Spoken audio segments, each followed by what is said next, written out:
All right, and good morning. How you doing this morning, Cameron? I am fantastic. I'm eager to see how much Jocko beat me by this morning. My feet hit the floor at 4:51. He has a tendency to get about 4:35, and you think, oh, just get up 20 minutes earlier. I'm already getting up before 5 a.m. That's impressive in and of itself. Thank you very much. I will continue to pretend to be impressed by that. Yes. I know. I cheat. Yes, you cheat. I can't tell you the last time I had a nap, good sir. Hey, U.S. Army Basic Combat Training, lesson number 1. If you're not cheating, you're not trying. And we've got Jeffrey and Mr. Doberman in the chat already. Good morning, gents. Good morning. Mr. Doberman, I think I know who you are. I think you're somebody else as well, but that's... Hey, we got some people in the chat, and that works for me. So, what are we talking about this morning? We're talking about several things, but I want to tie them all together under one central theme. There is no war in Ba Sing Se.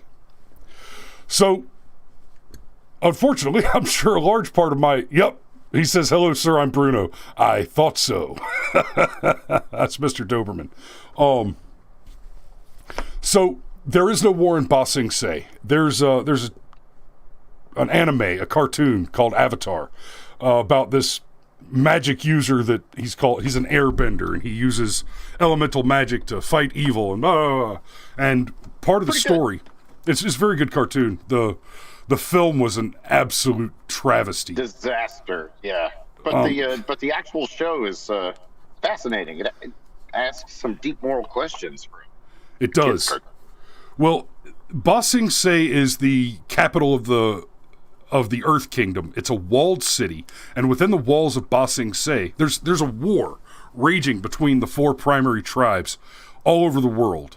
Well, 3 primary tribes, but anyway, within the walled city of Ba Sing Se, no one is allowed to talk about the war. And when I say no one is allowed to talk about the war, our heroes enter the city on a mission, and when one of them mentions the war, secret agents appear to disappear these people.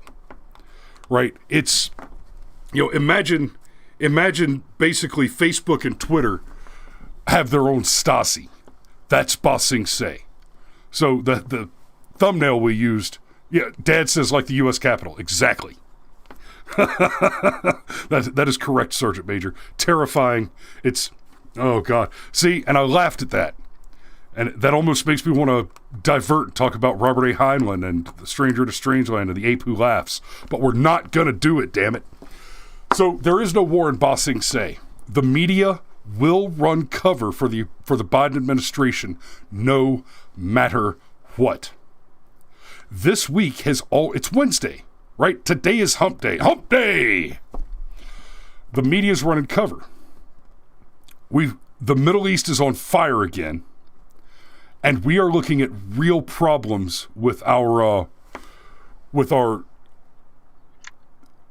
fuel supply lines. But let's see. One day ago, yesterday, White House said there was no gas shortage before acknowledging problem hours later. Right? The White House reportedly reassured. This is from Breitbart. The White House reportedly reassured Americans on Monday there was no gas shortage in the United States after the Colonial Pipeline ransomware attack before acknowledging supply problems hours later. Now, if you'll remember, last week... I'm sorry, I just want to jump in real quick. Literally, in Rockmart, where I live, there's no gas. None. Last week, if you'll remember, on Wednesday, one of the things we talked about was that there was a headline on CNN that gas shortages were being predicted for the summer. That's before there was a ransomware attack on the Colonial Pipeline, right? So, as late as last week, Wednesday, without the concern of a pipeline being shut down by a hacker attack, they were already saying we're expecting gas shortages. Now, like we explained yesterday, the shutdown of the Keystone Pipeline is it is part of that supply chain problem. Now, it's a different problem than the problem of the Colonial Pipeline attack, because the Colonial Pipeline is finished product where Keystone was going to be crude being moved in for processing and refinement. But right now, because of Biden policies, crude that is being obtained in Alaska is being sent to China to be refined and then sent back to America. That's right. Instead of putting crude oil out of our own ground into a pipeline and sending it to a refinery on our own soil, we're burning fuel to run a barge from Alaska to China to refine it and then bring it back refined on a barge that burns more fuel. And that is a result of the adherence of the Green New Deal religion. I was just going to say the best way to blow your nose is totally to reach all the way around your ass. Oh, yeah, definitely. When my nose is running, I make it a point to stick a Kleenex up my ass. Well, I said reach around. You took it to another place there. Yes, I did. Yes, I did. So, you're all familiar. Well, okay. You're all familiar with Occam's razor, right? And I know, Cameron, I know. It's Hamlin's razor. We'll get to that. Occam's razor tells us that, given two possibilities, once you've eliminated everything that's possible, what remains is the truth, right? Or Occam's razor, well, that's Sherlock Holmes. Occam's razor is, given two possibilities, the least complex is probably the correct answer. That's a little oversimplified, but so is every other explanation you've heard of that very complex philosophical position. Then there's the slightly lesser known Hamlin's razor, although it's gaining popularity since Tim Pool continues to mention it. Hamlin's razor is the argument that you should never attribute to malice that which can be explained by incompetence. I think that's correct. I think, and you've heard me talk about this premise before, probably if you've been watching the show for very long. Especially when Obama was still in office, I used to say, when you can explain some things away through incompetence, but this is where I differ from Hamlin on the theory. There is a point at which cumulative incompetence, accumulated failures, consistent reproductions of failed endeavors, despite the evidence of the history of those endeavors or the predictions of men who have done analysis and made credible predictions and correct predictions in the past, you can no longer attribute that to incompetence. If Barack Obama decides that raising taxes and federalizing healthcare is a good idea, tells everybody it's a good idea, and then a large number of credible experts say, no, you're going to cause health insurance prices and healthcare costs to explode, and he does it anyway, despite us having a history of seeing what happens in these cases, you can no longer attribute it to incompetence. It's clearly malice. Yeah, at some point in time, put simply, if somebody whacks their thumb with a hammer over and over and over again, and they refuse to alter their behavior, as bizarre as it seems from the outside looking in, you have to conclude that they're okay with and even desire the outcome where they whack their own thumb with a hammer. Now, in this case, it happened to be Barack Obama deliberately kneecapping about 1/6 of the U.S. economy. But, right. Well, if a dog bites you once, shame on you. If a dog bites you twice, if a dog bites you once, shame on the dog. If a dog bites you twice, shame on you. If a dog bites you a third time, I have to wonder if you're trying to give him AIDS. So, Hamlin's razor, never attribute to malice that which can be explained by incompetence.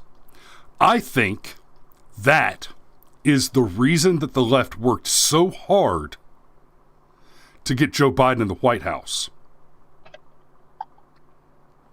We see a push to spend $10 trillion over several plans, right? You've got You've got 2, 2, 2, and 4.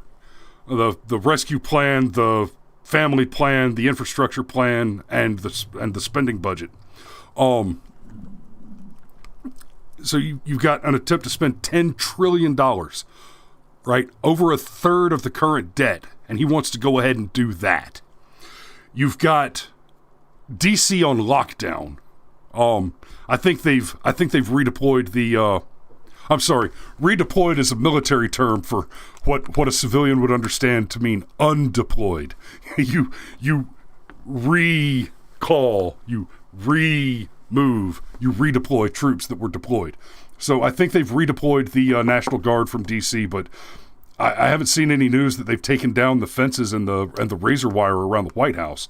That's alarming. We see pushes to rejoin the Paris Accord, even after Biden himself, in his State of the Union address, said, look, it doesn't matter what we do, we'll never make a difference. That's why we're joining the Paris Climate Accord.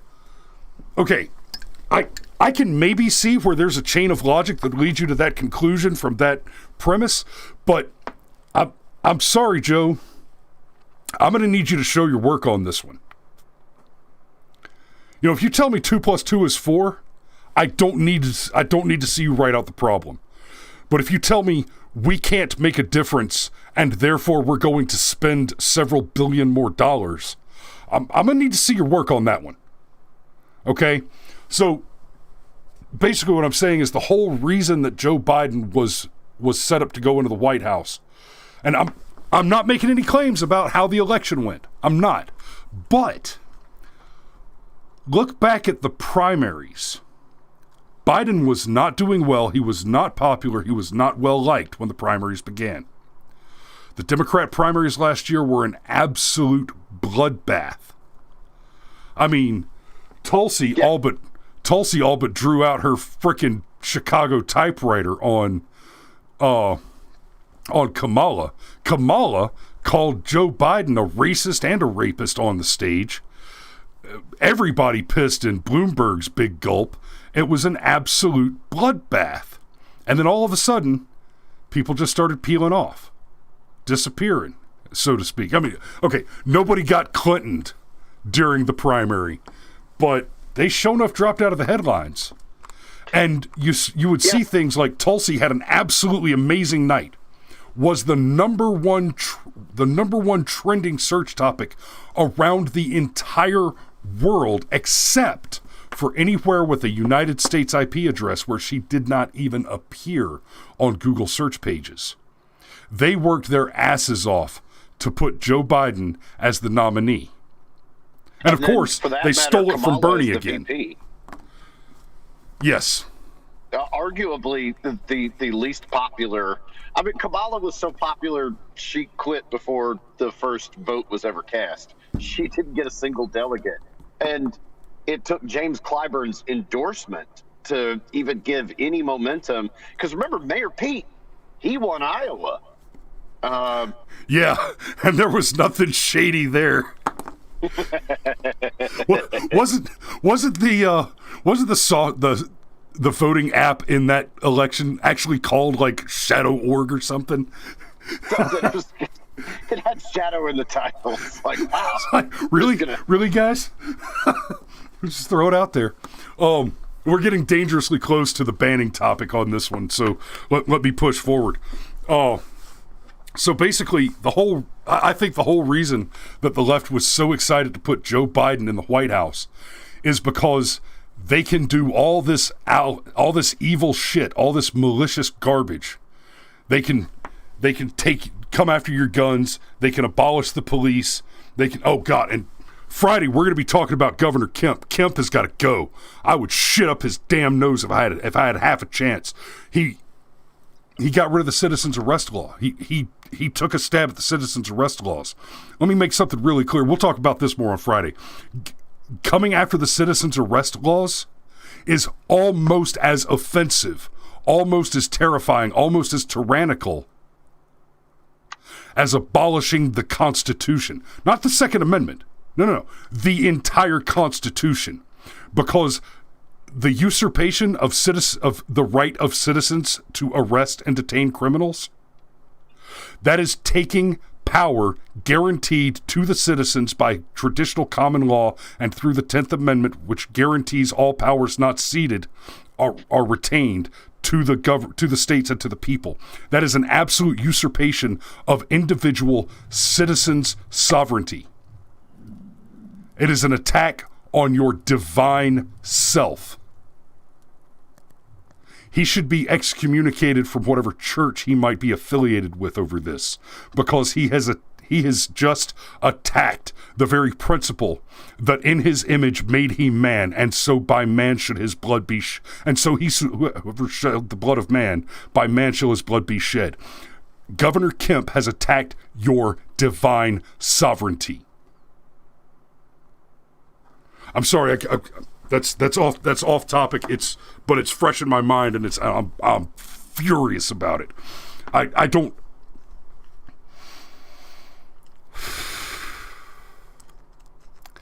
All right, we'll get back to that. That's Friday. That's Friday. Let me get back on point. So, like I said, I showed you the Breitbart article. The White House was running cover on the idea that gas is running out, and now yesterday, the Middle East caught on fire. Apparently, Palestine launched so many rockets into Israel that it overwhelmed the Iron Dome defense system, and Israel responded by eliminating major terrorist leaders. One major Hamas leader whose name escapes me, largely because it's difficult to pronounce, and I am not a SpaghettiOs linguist. I'm a toothpicks linguist. Jesus.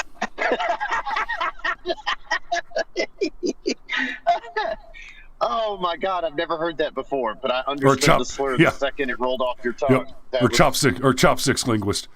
Parks, you know what I'm talking about. Yeah, baby.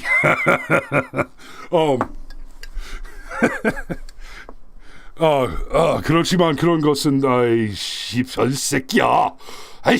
Okay. Steve says 137 rockets, only 10% got through per Israel. 10% of 137 rockets is still devastating. Yeah, still way too many rockets. But let's talk for a minute about why this is popping off right now. And it's simple. It is because Donald Trump was the president for 4 years, and Joe Biden is the president now. So it is not merely the case. It is not merely the case that for the last 4 years, we had a strong president who made it clear that he was not afraid to drop a Moab from time to time if somebody stepped out of line. Right? And I think I know I've talked about that Moab situation a little bit. The ultimate fuck around and find out. Yes. Well, in particular, the place that they dropped the Moab on, that had a very special place in my heart when they hit it with the Moab. It's near a major prison in Afghanistan, and there's a series of tunnels that runs under that prison. So we would apprehend terrorists, bomb makers, drug traffickers, human traffickers, child mutilators. I mean, monsters. Monsters. Men whom it pained me to see them survive their arrest. And and that was the prison that we had to send them to be guarded by local nationals and Afghan national police. And while I was there was a prison break. And many of the bad guys that I put in that shit box snuck out underground through the series of tunnels. And then, several years after I got out of the Army, and that was no longer my concern, technically, Donald Two Scoops Trump dropped a Moab on that thing. After Al-Qaeda and the Taliban robbed me of my prisoners, the Donald said, no, fuck your tunnels. Well, I mean, he said it on Rush Limbaugh's show. Fuck around and find out. He did. He did. In fact, that was one of our best videos, was me talking about Donald Trump, talking about those Moabs in that situation, and that made me so happy. But Donald Trump is not the president anymore. No. Instead, Joe Biden is. Joe Biden, the pro-Iran deal guy. Since Joe Biden took office... Go ahead, Cameron. Go ahead. Look, I just want to ask, because this is something I don't understand. I don't grok it. And there's your obligatory Heinlein reference, okay? I understand it logically that it's a thing, that it exists, but I don't understand how you could be in a frame of mind to do what was done. Israel's ability to project power is first class. They have all of our surplus military gear, right? Whenever we invent a new thing that's the best thing that was ever invented, they get the thing that we're currently using, and they get it at a deep discount. And their military training is excellent. So with the exception of maybe China, Russia, and the United States, if Israel wanted to kick your ass, there'd be very little you could do about it. So why pick this fight? Why? They cannot win.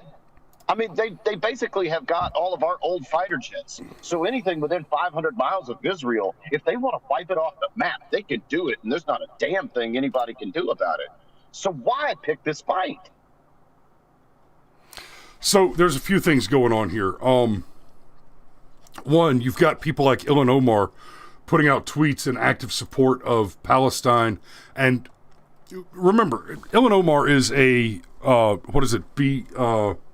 BDS affiliate, the sanction, and she's an anti-Semite. She is a pro-Holocaust person. If the concentration camps were to come back up in Germany, she would be fundraising for them. And so she's been tweeting support. She's not the only one. There are a lot of people in our government now who are in support of Palestine, which you cannot be pro-Palestine without being pro-extermination.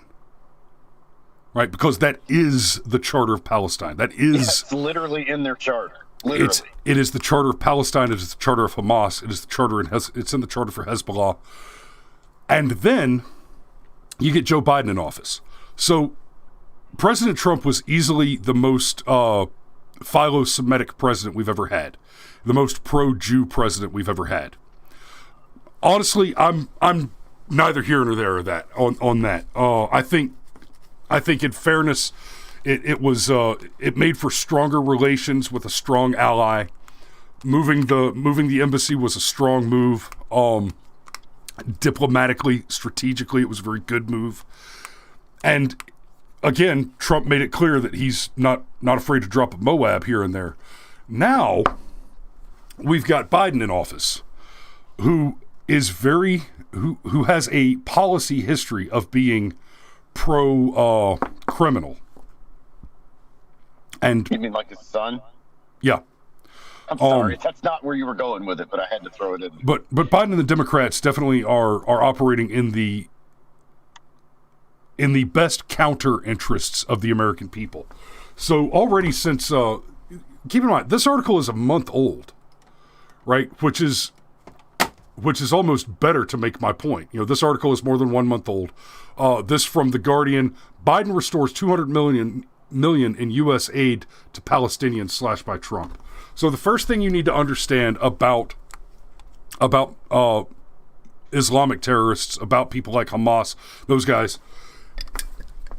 per their religion, it would be worth it to burn their countries down if that meant that they could exterminate as many Israelis as possible, right? To the greatest extent they could possibly achieve. Now, once you have that in your head, like Cameron and I were talking about this last night, and Cameron was saying, I still can't get there from that. And then I pointed out, yes, but here's the other piece that you have to understand. Biden and his ilk actively support terrorism. Since Biden got in the White House, they have restored $200 million in funding to state sponsors of terrorism. I'm sorry, no, not to state sponsors of terrorism, to this one state sponsor of terrorism. They've restored other foreign aid to other state sponsors of terrorism, right? So, the thing that gives the Palestinians the chutzpah to suddenly be accelerating this world war is that the Biden administration not only supports it in spirit or in rhetoric, but with U.S. tax dollars. So they might legitimately believe that they've now gained allies in the most powerful country on the planet. Yeah. That's terrifying. Putting aside whether or not you think the whole Israel situation is dirty as shit, and I understand that there are some people that think Israel shouldn't even exist as a country the way that it exists. I get all that. I really do.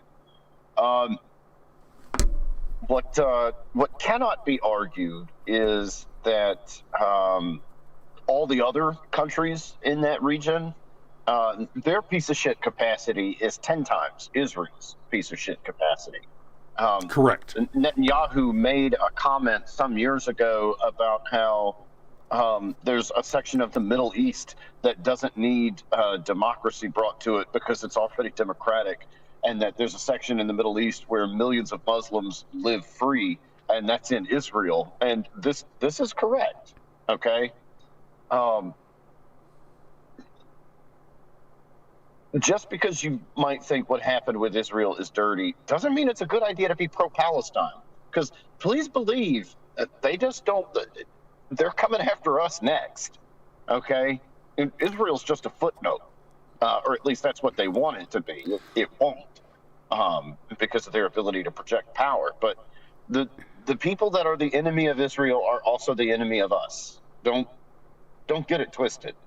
Please, well, okay. Don't get it twisted. So I've got some comments in the chat here. I'm not going to address any. I'm not going to address any of these directly, per se. But stick with me for a minute. Americans, when you try to understand foreign policy, Middle East, European, even Far Asian, you make a mistake when you understand policy and foreign policy positions in the context of left versus right or liberal versus conservative. Israel, in a lot of ways, is the most liberal of the countries in, and Sean, absolutely 100% America first. Yes. But Israel is, in a lot of ways, the most liberal state in the Middle East. And in a lot of ways, all of the jihadi controlled territories are very, very conservative. But the question that you have to ask yourself is, conservative of what? So when you think about American policy, American politics, American government, and the left-right dichotomy in America, the difference between what is a liberal and what is a conservative, even that dichotomy is fallacious in nature, because a United States, an American conservative, is conservative of the United States Constitution, which is, by rote, the most liberal government document ever produced. It is a document that restricts the power of government, and we are conservative of that. When you get outside of the United States, you start talking about a conservative. Let's say Great Britain, for example. A conservative in Great Britain is someone who is conservative of the same monarchy against whom we rebelled to sign the Declaration of Independence and the Constitution, right? They are not conservative of the same things of which our conservatives are supposed to be conservative. And when I say that a conservative in America is conservative of the Constitution, I challenge you to show me an American politician that is legitimately and this is important, effectively conservative of the Constitution. I like Ted Cruz. He's a hell of a talker. He talks a big game. Show me a thing that he's done that has been of real value. Show me the Ted Cruz bill that repeals all gun law.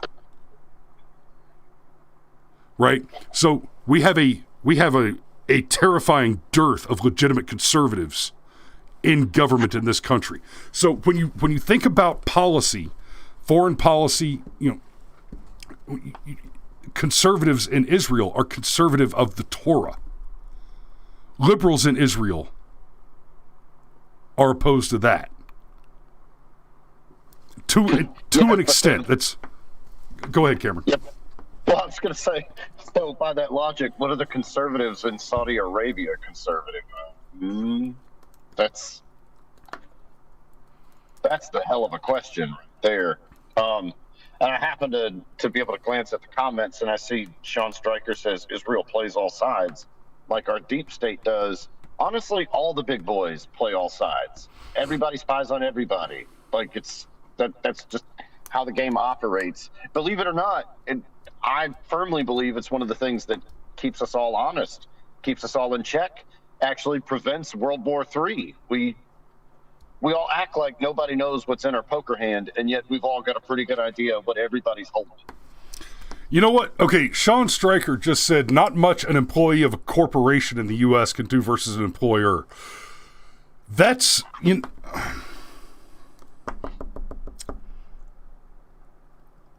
that's way outside of the bounds of the topic for this morning, but it's an interesting statement. And I was having a conversation with somebody yesterday about unions. And Sean, your last comment, I will not even attempt to venture into that conversation. There will be a black SUV outside of my house in 10 minutes if I go that far. Not much an employee, not much.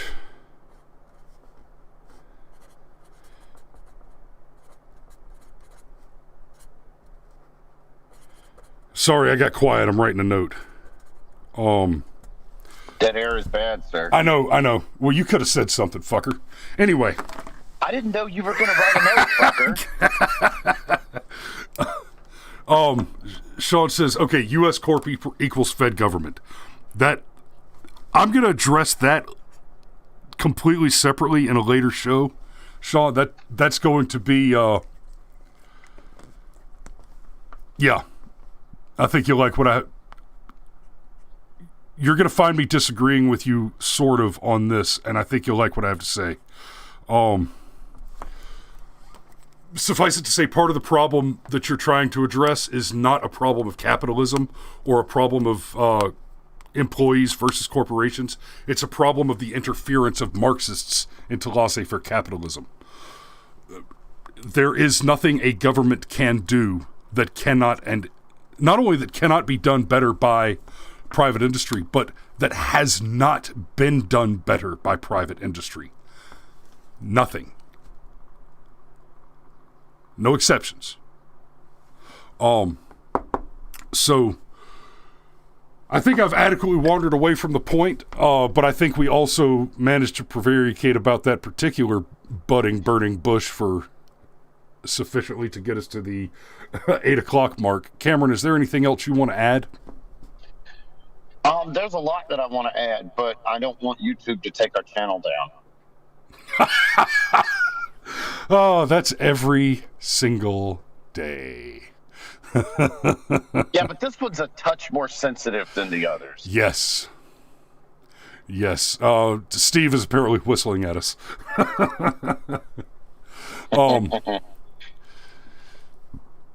Yeah, I think that's all I've got this morning, or I'm going to start straying into some dangerous territory. Thanks for watching this morning, guys. We love you, and we'll talk to you later. Yep. You know, we need to... I really cannot wait for the live streaming to come out on some of those alternate platforms so that we can do limited live streams and really, really tear into some of these conversations and just not worry about those optics and whether it gets broken. hopefully that'll be soon. And we will do a live stream on all platforms where we announce that we will be doing a live stream on the limited platform when places like BitChute and Odyssey and those finally get live streaming up and running. So we get all of that right on point, and we will have an absolute heyday. Probably going to be a not safe for work episode there. So thanks for watching, guys. We love you, and we will see you tomorrow.